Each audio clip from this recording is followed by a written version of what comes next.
Berkat ini, penduduk Korsel tuh jadi ngalamin peningkatan tinggi badan yang signifikan. Ya, buat yang mungkin belum tahu, Indonesia tuh sekarang masih jadi salah satu negara dengan penduduk paling pendek di dunia. Karena udah lumayan lama kita nggak bahas Korea-Koreaan, jadi ayo kita bahas Korea lagi. Soalnya kebetulan kemarin gue tuh baru baca-baca artikel yang ngebahas tentang orang-orang Korea Selatan yang terkenal tinggi-tinggi. Khususnya kalau dibandingin sama orang-orang dari negara-negara Asia Timur lainnya. Dan yang cukup mengagetkan tuh ternyata mereka tuh nggak basicnya tinggi dari dulu ya. Enggak, ternyata dulunya orang Korea tuh pendek-pendek loh. Mereka baru mulai berubahnya, baru mulai jadi tingginya tuh di beberapa puluh tahun ke belakang aja. Nah ini kan menarik ya, kok bisa dari yang awalnya negaranya terkenal punya masyarakat pendek, tiba-tiba sekarang masyarakatnya tuh jadi tinggi-tinggi. Ya kayak idol-idolnya aja kan sekarang kan Korea kan banyak kan yang idolnya tuh tingginya tuh 180-an atau bahkan 190-an kan. Tapi ini apa rahasianya ya? Ya udah kalau gitu, ayo langsung aja kita bahas kenapa orang-orang Korea Selatan jadi punya badan yang makin tinggi di Learning by Googling. Jadi kalau kita bandingin sama semua negara di dunia, Korea Selatan tuh jadi salah satu negara yang peningkatan tinggi badan penduduknya paling pesat. Kalau menurut Our World in Data disebut, penduduk laki-laki Korea Selatan di tahun 1996, mereka tuh lebih tinggi 9,5% daripada laki-laki Korea Selatan di tahun 1896. Dan ini jadi peningkatan tertinggi ketiga di dunia. Dan yang lebih edan peningkatan tinggi penduduk wanitanya sih. Jadi masih menurut Our World in Data, penduduk wanita Korea Selatan tuh ngalamin peningkatan tinggi badan tertinggi di dunia dalam kurun waktu 100 tahun. Rentangnya sama kayak yang cowok tadi tuh, dari tahun 1896 ke tahun 1996. Disebut penduduk wanita Korsel di tahun 1996 tuh lebih tinggi 14,20% dari penduduk wanita Korsel di tahun 1896. Atau berarti peningkatan tingginya tuh sampai lebih dari 20 cm. Ini edan kan? Berarti nenek sama cucu tuh tingginya bedanya bisa jauh banget ya. Jadi itu tuh, dalam 100 tahun yang cowok nambah 9,5%, yang cewek nambah 14,20%. Dan hasilnya ya sekarang jadi tinggi-tinggi tuh orang Korea tuh. 혹시 본인이 키 몇이세요? 190입니다. 183입니다. 170 조금 넘습니다. 73이요. 저는 187, 192.3입니다. Tapi ya sebenarnya kalau kita ngomongin soal peningkatan tinggi badan, ini tuh bukan kasus khusus yang ada di Korea Selatan doang ya. Enggak. Semua manusia yang ada sekarang tuh emang punya rata-rata tinggi badan yang lebih tinggi daripada manusia di zaman dulu. Nih, kalau berdasarkan penelitian yang dilakuin sama Nicola Kopke sama George Batten dari University of Tübingen disebut, dari bukti kerangka manusia yang berasal dari 2 milenial terakhir, dari 2000 tahun terakhir di sekitar Eropa, itu tuh nunjukin kalau orang-orang Eropa, khususnya yang cowoknya, mereka tuh tinggi badannya tuh rata-rata ada di angka 170 cm. Mirip-mirip tinggi badan di kita lah ya. Jadi bener-bener orang-orang Eropa dari abad 1 sampai abad 19, tinggi rata-ratanya tuh cuma segitu tuh. Cuma 170 cm. Baru kemudian di sekitar akhir abad ke-19 sampai abad ke-20, tinggi rata-rata pria Eropa mulai naik tuh di situ tuh. Naik sampai lebih dari 176 cm. Dan setelah diteliti lebih lanjut, ternyata hal ini tuh gak cuma terjadi di Eropa doang loh. Bisa dibilang ini tuh dialamin sama semua manusia di dunia. Ya jadi dalam kurun waktu 2 abad terakhir, tinggi badan manusia di seluruh dunia tuh ngalamin peningkatan. Walaupun ya peningkatannya ini nggak seragam ya, peningkatannya tuh bervariasi. Ada yang kenaikan rata-ratanya cuma 2-3 cm, tapi ada juga yang naiknya jauh lebih dari itu. Ya pokoknya macem-macem lah. Ya kayak perempuan-perempuan di Korsel tadi aja misalnya, yang ngalamin peningkatan tinggi badan tertinggi di dunia. Sampai lebih dari 20 cm kan tadi, dalam kurun waktu 100 tahunan doang. Ini kan gila kan? Jatuhnya ngebut loh ini loh. For most of the last 2,000 years, human height didn't change much. This chart shows the height of European men, but this stagnation pretty much was happening everywhere. But in the last 200 years, we started to see some growth. Here's some better data of the 1800s. We can see people in wealthier European countries starting to get taller. Dan kalau ditanya alasannya, kenapa manusia makin kesini jadi makin tinggi, kalau menurut penelitian yang dipublish di Medical News Today disebut, sekitar 80% penentu tinggi badan manusia adalah DNA. Jadi faktor utama yang nentuin tinggi badan kita tuh ya faktor genetis. Jadi kalau misalnya lu punya orang tua yang badannya tinggi, nah itu kemungkinan besar, bukan pasti nih ya, kemungkinan besar lu juga bakal punya badan yang tinggi. Dan begitu juga kalau orang tuanya relatif pendek, anaknya juga bakal cenderung pendek. Walaupun ya nggak selalu begitu, tapi kemungkinan besar bakal ngikut. Cuma terus yang harus kita tahu, faktor genetis tuh bukan satu-satunya alasan yang bikin tinggi ya. Itu cuma faktor utama, tapi bukan faktor satu-satunya. Soalnya masih menurut Medical News Today, selain alasan keturunan yang 80% tadi, ada sisa 20% faktor lain yang juga mempengaruhi pertumbuhan manusia. Faktor-faktor kayak asupan nutrisi sama pola hidup sehat. Jadi sebenarnya meskipun ada seseorang yang relatif pendek, tapi bukan berarti anaknya tuh nggak bisa tinggi. Soalnya selama si anak dapat asupan nutrisi yang sesuai dan punya pola hidup yang sehat, terus tidurnya juga cukup, sama olahraganya juga rutin, kalau dia begitu, peluang dia buat tumbuh jadi lebih tinggi tuh masih tetap ada. Dan hal ini diperkuat juga sama hasil temuan baru yang dirilis di tahun 2021 kemarin. Temuan soal reseptor di otak yang mempengaruhi tinggi badan manusia. Jadi menurut penelitian ini, di otak tuh ada satu reseptor khusus namanya reseptor MC3R yang fungsinya tuh jadi semacam pemberi informasi ke tubuh kalau makanan yang kita makan tuh cukup buat tumbuh dan masuk masa pubertas. Jadi misalnya lu ada di tempat yang nyaman, yang enak, yang bikin asupan gizi lu tercukupi, itu si reseptor tuh bakal kayak, "Hey tubuh, di sini tempatnya enak nih. Kita dapat pasokan makanan yang banyak di sini. Jadi ayo jangan sungkan-sungkan, ayo makan terus, cepetan gede, cepetan puber. Bahkan kalau bisa cepetan punya anak." Nah di otak kita tuh ada tuh reseptor yang ngasih sinyal-sinyal kayak gitu ke tubuh. Jadi kalau kita lagi di tempat yang oke, dapat asupan makanan yang banyak, reseptor itu bakal ngedorong kita buat tetap stay. Ya emang sih penelitian ini juga nyebut kalau ada anak-anak yang ngalamin mutasi gen yang akhirnya mempengaruhi reseptor ini. Jadi mutasi gennya tuh bikin reseptor MC3R mereka tuh kerjanya jadi nggak optimal. Dan ini ngebikin anak-anak tadi jadi cenderung nggak bisa tumbuh sebaik anak-anak lain. Dan kalau gini jadinya efeknya mereka bakal punya tinggi badan yang lebih pendek dan masa puber mereka tuh bakal mulainya lebih lambat. Nah yang reseptor MC3R-nya kayak gitu ada, tapi tetap kebanyakan tuh yang biasa. Kebanyakan tuh yang enak nih di sini, ayo makan, makan, makan. Kebanyakan yang gitu. One study from 2006 looked at thousands of siblings and analyzed how much of their DNA was shared and compared that to how different their height was. They found that about 80% of the difference in sibling height is genetic, but that other 20% are external forces that affect our height. Jadi ya intinya makin bagus pola makan sama pola hidup kita, makin besar juga peluang kita buat jadi tinggi tanpa perlu ngandelin gen. Dan sekali lagi, faktor yang non-gen ini sangat berkaitan sama reseptor MC3R tadi. Ya kayak yang tadi gue bilang kan, reseptor ini tuh bakal ngasih informasi ke tubuh buat tumbuh kalau dapat asupan nutrisi yang sesuai. Makanya jangan heran kalau anak-anak sekarang yang sebenarnya masih umuran bocil, itu fisiknya jadi pada gede-gede tuh.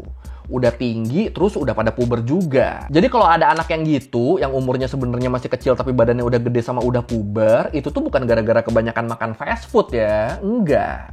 Itu justru karena dia sehat. Justru karena asupan gizinya oke dan reseptor MC3R-nya itu berfungsi optimal. Dan faktor ini juga lah yang kemudian jadi alasan kenapa di 2 abad terakhir, manusia tuh jadi punya tinggi badan yang relatif lebih tinggi dari sebelumnya. Karena ya itu, pasokan gizinya cenderung lebih bagus kan. Makanya kalau menurut Scientific America, pertumbuhan tinggi badan manusia tuh baru bener-bener masifnya tuh itu setelah terjadinya revolusi industri dan berkembangnya teknologi.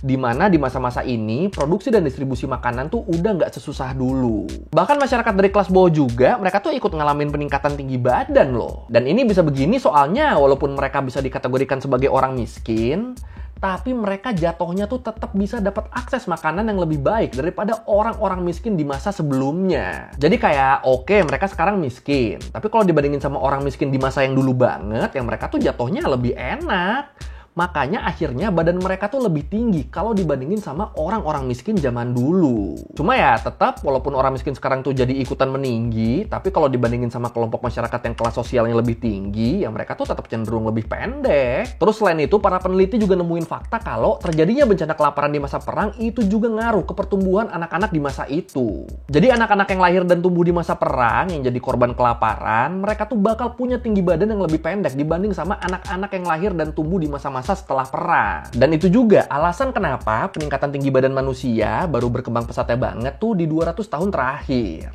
Soalnya ya itu, di 200 tahun terakhir, akses ke nutrisi itu jadi lebih mudah didapat. Dan di 200 tahun itu, kelaparan kalaupun ada, itu tetap nggak separah di zaman-zaman sebelum revolusi industri.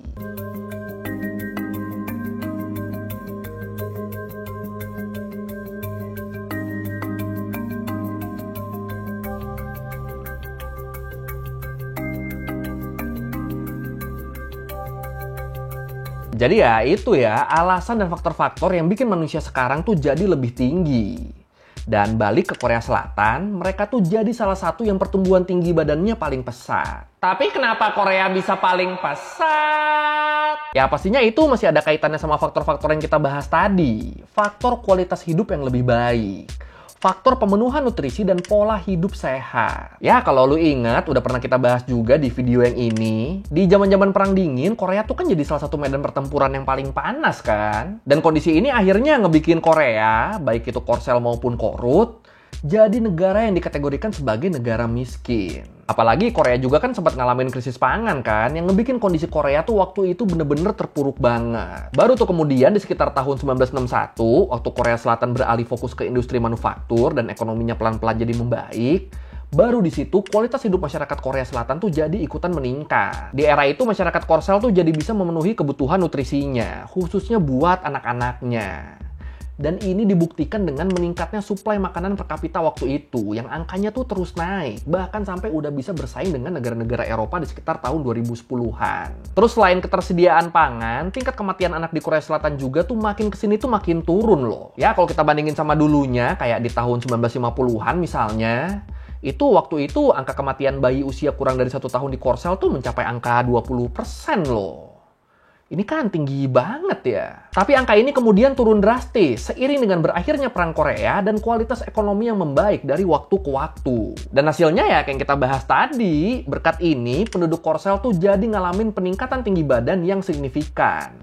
Bahkan jadi salah satu yang paling mencolok kan di dunia. Dan yang lebih keren lagi nih, kalau menurut Korea Herald, nggak cuma dalam rentang jarak yang jauh, nggak cuma dalam 100 tahun, anak-anak dan remaja Korea Selatan juga ngalamin peningkatan tinggi badan dalam kurun waktu 10-12 tahun terakhir. Jadi kalau dalam 100 tahun udah pasti tingginya melejit, tapi kalau kita lihat dari 10-12 tahun terakhir, itu penambahan tingginya juga oke banget tuh. Disebut rata-rata anak-anak dan remaja di Korsel di tahun 2023, mereka tuh lebih tinggi 2-7 cm dibanding anak-anak dan remaja Korsel di tahun 2011. Ini kan lumayan juga ya naiknya ya, cuma dalam waktu 10 tahunan loh bisa sampai 7 cm loh.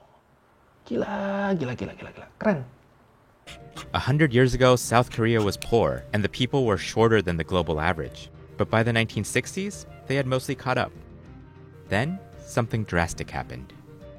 And as a result of these improved conditions, especially for children, South Koreans kept growing and growing. Atau biar lebih kebayang sepesat apa pertumbuhan tinggi badan orang Korea ini kita coba bandingin sama negara tetangganya deh. Kita bandingin sama Korea Utara. Jadi baik penduduk Korsel maupun Korut yang awalnya satu negara, mereka tuh sebenarnya sama-sama ngalamin peningkatan tinggi badan di awal abad ke-20. Walaupun ya naiknya nggak terlalu signifikan ya. Tapi terus waktu Korea kepecah jadi dua dan disusul sama Perang Korea, nah itu mulai berasa tuh ada ketimpangan tinggi badan antara Korsel sama Korut. Jadi datanya nunjukin kalau sejak kepecah, penduduk Korsel tuh jadi lebih tinggi daripada penduduk Korut. Dan jarak tinggi badan yang berbeda ini makin kelihatan jelas mulai tahun 1960 sampai 1970-an.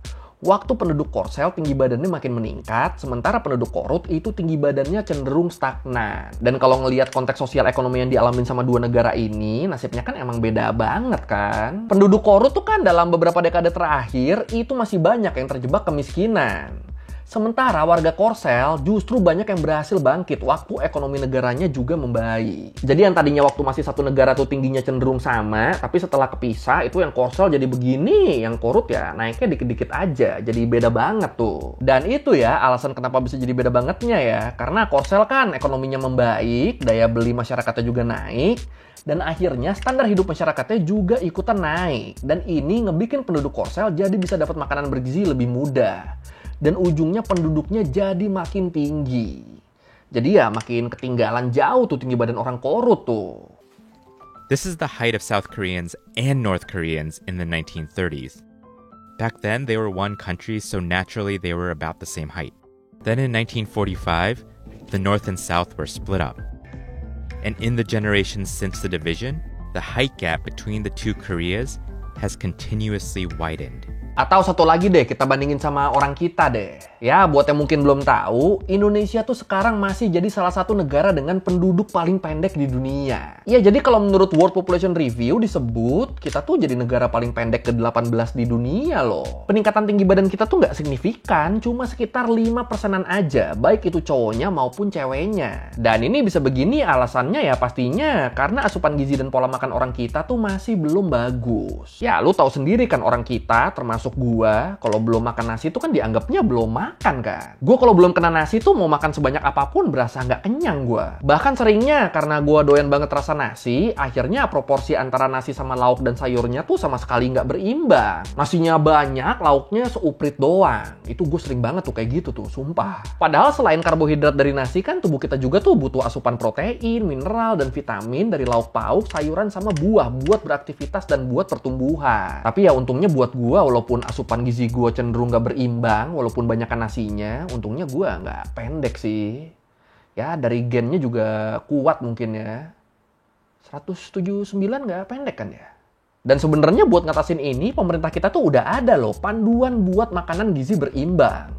Namanya Isi Piringku, dan gambarnya tuh kayak gini. Atau kalau ini kurang jelas ya lu googling sendiri pasti ketemu lah. Googling aja tuh Isi Piringku, enter. Duh, ini harusnya masuk nih ya sponsor Kemenkes ya. Lewat lagi deh celah duit dah. Tapi gimana nih menurut lu nih, selain faktor asupan gizi yang gak seimbang, kira-kira faktor apa lagi nih yang bikin orang kita masih cenderung pendek? Silakan komen. They found that if a person grew up in a white-collar household, which probably had better access to nutrition, they were on average about a half-inch taller than everyone else. If they grew up in a crowded home, where they were more likely to spread disease or infection, they were nearly a third of an inch shorter. And if they grew up in an industrial area, exposed to pollution and disease, they were nearly an inch shorter. Even within the same country, the environment had a noticeable effect on people's height. Oke, sekian dari googling kali ini tentang kenapa orang Korea tuh makin kesini tuh makin tinggi-tinggi.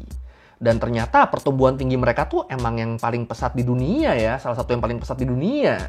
Apalagi kalau dibandingin sama kita, jauh banget tuh. Ya orang Korsel tadi yang ceweknya pertumbuhan tingginya tuh sampai 14,20% kan.